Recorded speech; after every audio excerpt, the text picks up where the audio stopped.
காங்கிரஸ் வேட்பாளர் சசிகாந்த் செந்திலை ஆதரித்து திருவள்ளூர் தொகுதிக்குட்பட்ட பகுதிகளில் எம்எல்ஏ ஆவடி நாசர் பிரச்சாரம் மேற்கொண்டார்.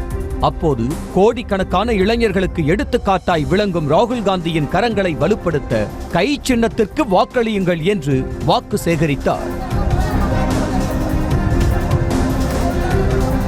மக்களவை தேர்தலில் வெற்றி பெற வேண்டும் என்று மதுரையில் உள்ள காஞ்சி மகா பெரியவர் கோவிலில் சிறப்பு தரிசனம் செய்த அதிமுக வேட்பாளர் சரவணனுக்கு பரிவட்டம் கட்டி பூரண கும்ப மரியாதை அளிக்கப்பட்டது.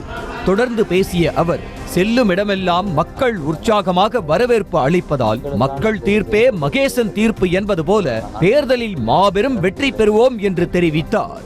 மக்கள் தீர்ப்பு மகேசன் தீர்ப்பு என்ற அடிப்படையில் நிச்சயமாக வெற்றி வாய்ப்பு அனைத்து இந்திய அண்ணா முன்னேற்ற கழக கூட்டணிக்கு எங்கள் பொதுச்செயலர் தலைமையில் அமைந்திருந்த கூட்டணிக்கு மிக பிரகாசமாக இருக்கிறது.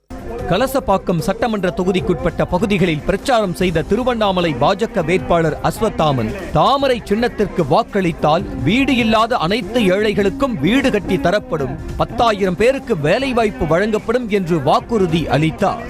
நீங்க தாமரை சின்னத்திற்கு ஓட்டு போட்ட பிறகு நம்முடைய பாராளுமன்ற தொகுதியில வீடு இல்லாத அனைத்து ஏழைகளுக்கும் வீடு கட்டி தரப்படும். முழுமையா நம்முடைய பகுதியில் 10,000 இளைஞர்களுக்கு வேலை வாய்ப்பு தரப்படும். நீலகிரி நாம் தமிழர் கட்சி வேட்பாளர் ஜெயக்குமார் கோத்தகிரியில் இளைஞர்களுடன் கைப்பந்து விளையாடி வாக்கு சேகரித்தார். அப்போது 7 எண் பொறித்த ரொனால்டோ டி-ஷர்ட் அணிந்திருந்த சிறுவனை அழைத்து வாக்கு இயந்திரத்தில் உள்ள 7வது எண்ணில் வாக்களித்து ஒரு முறை வாய்ப்பு கொடுங்கள் என்று வாக்கு சேகரித்தார். இதே நம்பர் தான் என்னோடது, 7ஆம் நம்பர். சரிங்களா, பேலட் பாக்ஸ்ல 7ஆம் நம்பர்ல இருக்கு, ஒரு முறை வாய்ப்பு கொடுங்க. சங்ககிரி சட்டமன்ற தொகுதிக்குட்பட்ட பகுதிகளில் பிரச்சாரம் செய்த நாமக்கல் அதிமுக வேட்பாளர் தமிழ்மணி அரசு பேருந்தில் ஏறி பயணிகளிடம் வாக்கு சேகரித்தார். அப்போது பேசிய அவர், பொய்யான வாக்குறுதிகளை அளித்து வெற்றி பெற்ற திமுக அரசு தற்போது தகுதியுள்ள பெண்களுக்கு மட்டுமே மாதந்தோறும் 1000 ரூபாய் வழங்குகிறது என்று விமர்சித்தார்.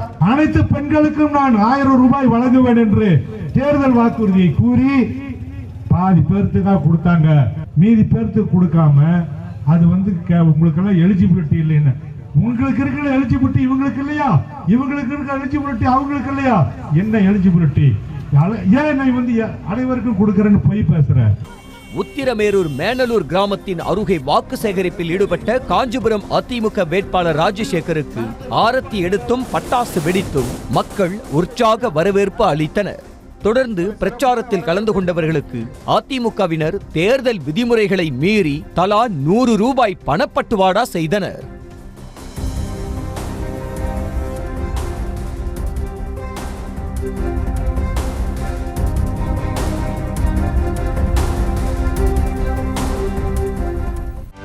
செய்திகளை உடனுக்குடனும் துல்லியமாகவும் தெரிந்து கொள்ள சப்ஸ்கிரைப் பண்ணுங்க.